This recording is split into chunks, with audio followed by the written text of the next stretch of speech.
प्रिय छात्र छात्राओं, सुप्रभात। आज इस ऑनलाइन शिक्षण कार्यक्रम में इस वीडियो के माध्यम से मैं श्री चंद मदर्स पब्लिक स्कूल बीसलपुर जनपद पीलीभीत से उपस्थित हूँ और इस वीडियो में आप सभी का हार्दिक अभिनंदन है, स्वागत है। बच्चों, हमारी हिंदी रिमझिम में ये जो बुक हमारी हिंदी रिमझिम की चल रही है, इसमें से आज हम सब लोग पाठ 9 एक माँ की बेबसी कविता का आज हम सब लोग अध्ययन करेंगे। बच्चों, इस पूरी कविता को बड़े ध्यान से सुनिए और इस पूरी वीडियो को देखिए। इस कविता में जो कठिन शब्द आए हैं वो यहाँ राइट हैं और उनके अर्थ यहाँ पर लिख दिए गए हैं। हिंदी रिमझिम के अंतर्गत हमारा आज जो है एक माँ की बेबसी पाठ 9 ये कविता है, इसका हम सब लोग अध्ययन करने जा रहे हैं। बड़े ध्यान से आप लोग देखेंगे और सुनेंगे भी। बच्चों, इस पूरी कविता को लिखने वाले रचयिता हैं श्री राजेश जोशी जी। बच्चों, कवि के बारे में क्या कहा जाए, कवि तो बहुत ऊंची चीज होता है।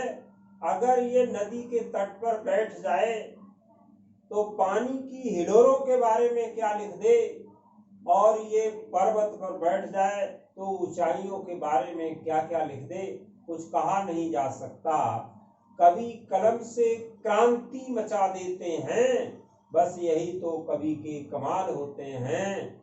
जहां न पहुंचे कवि, जहां बच्चों कहा जाता है कि जहां न पहुंचे रवि और वहां पहुंचे कवि। कवि बहुत ऊंची चीज है।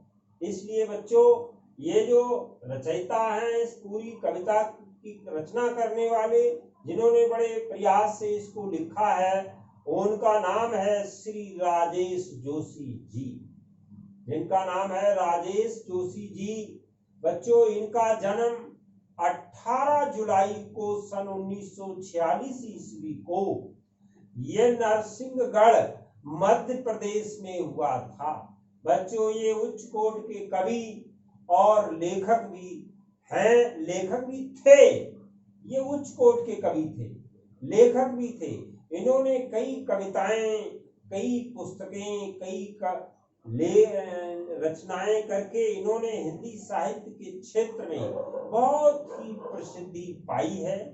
बच्चों, ये इनको साहित्य अकादमी पुरस्कार से भी नवाजा गया, अर्थात इनको सम्मानित किया गया।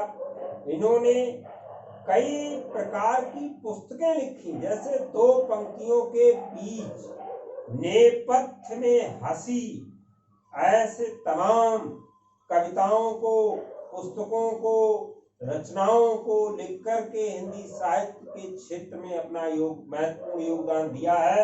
ऐसे राजेश जोशी जी की ये कविता आपके सिलेबस में है, आपकी बुक में है।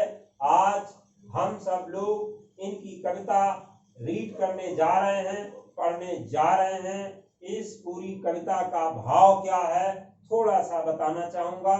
बच्चों, प्रस्तुत कविता में एक गूंगे बच्चे की, इस पूरी कविता में बच्चों, प्रस्तुत कविता में गूंगे बच्चे की कठिनाइयों को बड़े ध्यान पूर्वक श्री राजेश जोशी जी ने चित्रित किया है। साथ ही उसकी पीड़ा को देखकर उसकी मां को होने वाले दुख और बेबसी का चित्रण बड़े सुंदर ढंग से इस कविता में श्री राजेश जोशी जी ने किया है।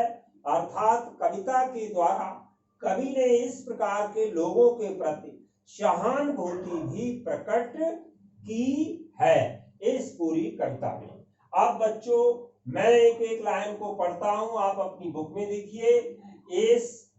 ये जो ब्लैक कलर की लाइनें लिखी हुई हैं, इसमें यहाँ रतन नाम के बच्चे का वर्णन किया गया है जो बोल नहीं पाता है, और इन पंक्तियों के माध्यम से कवि क्या कहता है कि ना जाने किस यादृश्य पड़ोस से निकल कर आता था वह,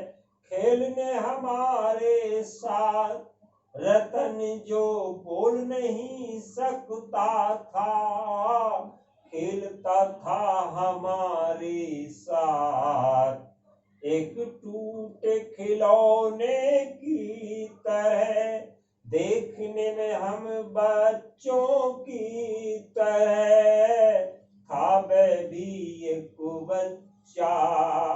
बच्चों, इन पूरी कविता की ये ऊपर वाली जो पंक्तियां हैं, इनके माध्यम से कवि कहता है कि रतन नाम का एक लड़का न जाने कहां से आदर्श मीन्स जो दिखाई न दे, ऐसे न जाने ये रतन नाम का लड़का कहां से आकर हमारे साथ निकल कर आया और खेलने लगा, हमारे साथ ये खेलने लगता है, लेकिन वो बोल नहीं पाता है।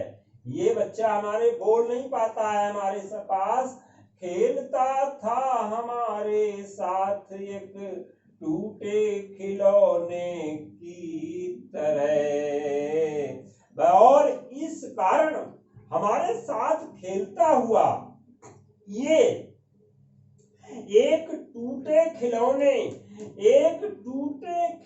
की तरह, टूटे खिलौने की भांति जैसा लगता था, लेखने में हम बच्चों की तरह, था वह भी एक बच्चा, लेकिन वह बच्चा भी देखने में अन्य बच्चों जैसा ही लगता था। ये इन पंक्तियों की व्याख्या होगी बच्चों।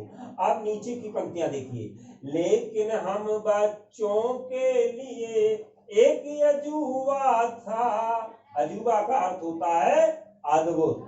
बच्चों, यहाँ एक गूंगे बच्चे की कठिनाइयों का चित्रण बड़े सुंदर ढंग से राजेश जोशी जी ने किया है इन पंक्तियों के माध्यम से। लेकिन हम बच्चों के लिए एक अजूबा था, वह गूंगा बच्चा दूसरों बच्चों के लिए एक अजूबा था। अजूबा मीन्स अद्भुत था, निराला था, क्योंकि हमसे भिन्न था। हमसे भिन्न मीन्स अलग था। थोड़ा घबराते भी थे हम उससे, क्योंकि समझ नहीं पाते थे। दूसरे बच्चे उससे थोड़ा घबराते भी थे, क्योंकि वे उसकी घबराहटों, इशारों, उसकी घबराहटों को, घबराहट मीन्स परेशान और बेचैनी को, ना इशारों में कहीं उसकी बातों को, उसके इशारों और ना उसकी भयभीत आंखों में, और हर समय दिखती उसकी बेचैनी को समझ नहीं पाते थे। हर समय दिखती उसके अंदर की छटपटाहटों को। छटपटाहट कहते हैं बच्चों परेशान और बेचैन, और भयभीत मीन्स डरा हुआ। बच्चों में ये नहीं जान पाते थे कि आखिर यह बच्चा जो है ऐसे इशारे क्यों करता है, साथ ही वो परेशान क्यों रहता है, उसके अंदर छटपटाहट क्यों थी, परेशानी क्यों थी, बेचैनी क्यों थी। और अंतिम पंक्तियां बच्चों देखिए, इन अंतिम पंक्तियों में कवि ने गूंगे बच्चे की जो माँ थी उसकी बेबसी का बड़ा अच्छे ढंग से राजेश जोशी जी ने चित्रण किया है इन पंक्तियों के माध्यम से। देखिए, जितनी देर वह रहता पास बैठी उसकी माँ, निहारती रहती उसका खेलना। अब जैसे जैसे कुछ बेहतर समझने लगा हूँ, उनकी जो भाषा बोल नहीं पाते हैं, याद आती रतन से अधिक उसकी माँ की आंखों में, झलकती उसकी बेबसी। बच्चों, निहारना का अर्थ होता है, निहारना शब्द आया है देखिए क्या, निहारना का अर्थ है देखते रहना। और वेतर का बढ़िया, झलकती का दिखाई देती। जितनी देर वो रहता बच्चों, वो गूंगा बच्चा जितनी देर खेलता रहता, उसकी पास बैठी उसकी माँ निहारती रहती उसका खेलना। जितनी देर बच्चा खेलता रहता, उसकी माँ बच्चों उसके पास बैठकर उसे देखते ही रहती थी। तब कभी इसका कारण नहीं जान पाता था कि आखिर ऐसा क्यों।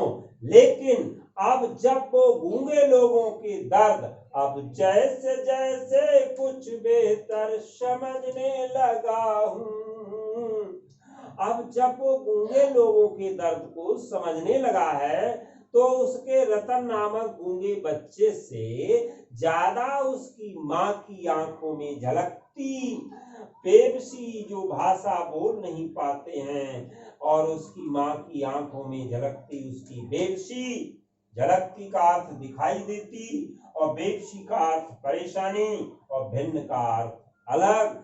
बच्चों, उसकी माँ की आंखों में झलकती बेबसी याद आती है, अर्थात उस गूंगे बच्चे की पीड़ा से उसकी माँ जो बोल नहीं पाता है, उस बच्चे की पीड़ा से उसकी माँ बहुत परेशान रहती थी। इस पूरी कविता का ये पूरा व्याख्या है। बच्चों, बड़े ध्यान से आपने सुनी तो समझ में निश्चित आई होगी। पाठ का सार क्या था वो भी बता दिया। आप बच्चों एक बार फिर पुनः हम सब लोग ये वर्ड मीनिंग देख लेते हैं, यानी कठिन शब्दार्थ। अदृश्य का अर्थ जो दिखाई ना दे, अजूबा का अर्थ अद्भुत, घबराना का डरना, भयभीत का डरा हुआ, और छटपटाहट का अर्थ होता है परेशान बेचैन, निहारना का अर्थ होता देखते रहना, बेहतर का अर्थ होता बढ़िया, झलकती का दिखाई देती, बेबसी का अर्थ होता है परेशानी, और भिन्न का अर्थ होता है अलग। ये पूरी कविता आपके सम्मुख हमने पढ़ करके रीड करके सुनाई। आप लोगों ने बड़े ध्यान पूर्वक सुनी, इसके लिए बहुत बहुत धन्यवाद। अब फिर मिलते हैं अगली वीडियो में, नेक्स्ट वीडियो में नए चैप्टर के साथ, नए कलेवर के साथ। तब तक के लिए बहुत बहुत धन्यवाद। Thank you very much.